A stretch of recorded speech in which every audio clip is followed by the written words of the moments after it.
Welcome to NASA Edge, an inside and outside look at all things NASA. Today we're here with Mark Baldwin from Lockheed Martin. Mark, thanks for coming on the show.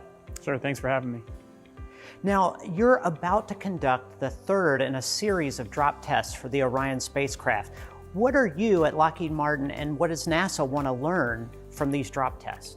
This is a very important test series for the engineering team, the structures team, and the program as a whole, because we are at the final stages of development. And what's behind me is the highest fidelity replication of our flight crew module or spacecraft. We intend to drop it into the hydro impact basin here at NASA Langley to obtain data within the vehicle around the structure. We have over 500 sensors in the vehicle to capture what happens when the outer structure hits the water and the loads cascade through and around the structure. And the purpose of that from an engineering and a design standpoint is to verify that the analyses we've used to size the vehicle, design the structure, in fact matches the things we measure when we go do a physical test. Orion is intending to land in the ocean. Each mission should come down under 3 parachutes. Those parachutes slow down our velocity and also hangs us at a particular angle. And those are the things that we use as input conditions to replicate here in flat water in the hydro impact basin at NASA Langley. So this is going to be a test that we run that will replicate a possible condition and an extreme condition out in the ocean, but here it's much more controlled and we can get all the data we need to help the engineering teams really assess, will this structure withstand environments out in the real world? Now, does this test represent an increased height from the drop, or are you doing a different angle? What are the features that you're going to learn from this particular upcoming test? Good question. So this is the third of 4 total tests. We've already completed 2. The first test was a very low level test. We were only 1.5 feet off the water. And that represented a nominal of nominal day, the most expected type of landing. And it's around 3 Gs on the crew if you're sitting in the seats, which is pretty benign. We don't expect any issues with that with the structure or the crew.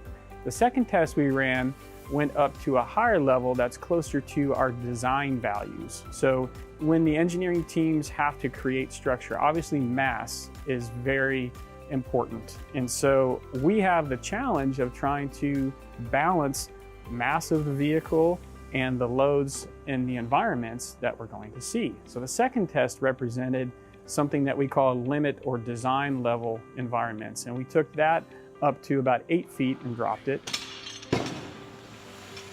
This test, we're going close to 10 feet high, and that's the lowest point of the vehicle to the water. And we're going to pitch the vehicle at an angle that is one of the flattest we will see. And if you look at the heat shield structure, you'll notice that it's a curved, domed shape. And what we're doing is we're pitching the vehicle sideways, because it will hang underneath the parachutes from a point, and that point always has the vehicle pitched at an angle. What we're doing is we're hitting this as shallow as we expect to see in the real world, which represents a wave coming up and maybe the vehicle swinging under that wave, and the difference between the two becomes very minimal. And that represents, I think we've all gone off the diving board and you landed flat. That hurts a lot more, right? The belly flop is the most painful because you've got a flat area of the structure or your body if you're diving off the board and the water. So that's what we're looking to see is a very flat, high velocity test to give us the clear loads up through the structure on that one side of the vehicle. I tell you, you've conjured up quite the image, bringing up belly flops. I can't get that image out of my head. Now I'm wondering, what's on the inside? I kind of understand the heat shield and testing the external side. But what are you testing inside the vehicle? Because humans will not obviously be in a test like this. What do you expect to learn? So it's hard to tell from the exterior because number one, we've painted it black due to sealing because we don't want any water intrusion during the testing. But the real flight vehicle will not be that color. What you can't see is all the complexity that's interior. Things like computers and tanks and lots of individual components that need to keep Orion habitable for that crew in deep space missions. So we have representations of a lot of that hardware here that is either flight fidelity or nearly flight fidelity, or a mass simulator, which is roughly the shape, size, and stiffness of those parts. And we instrument those things to verify that once we hit the water, none of those break, and if they need to function after landing, we'll still be able to function.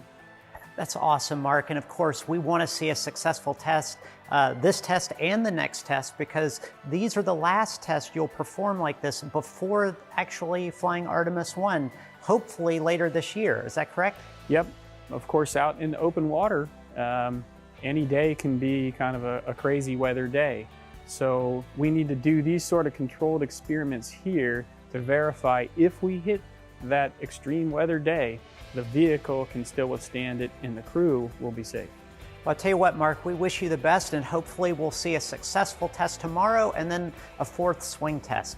Thanks so much for coming on the show. All right, thanks for having me. 5, 4, 3, 2, 1, release. And a beautiful belly flop, successful 3rd test for the Orion spacecraft, Lockheed Martin and NASA. You're watching NASA Edge, an inside and outside look at all things NASA.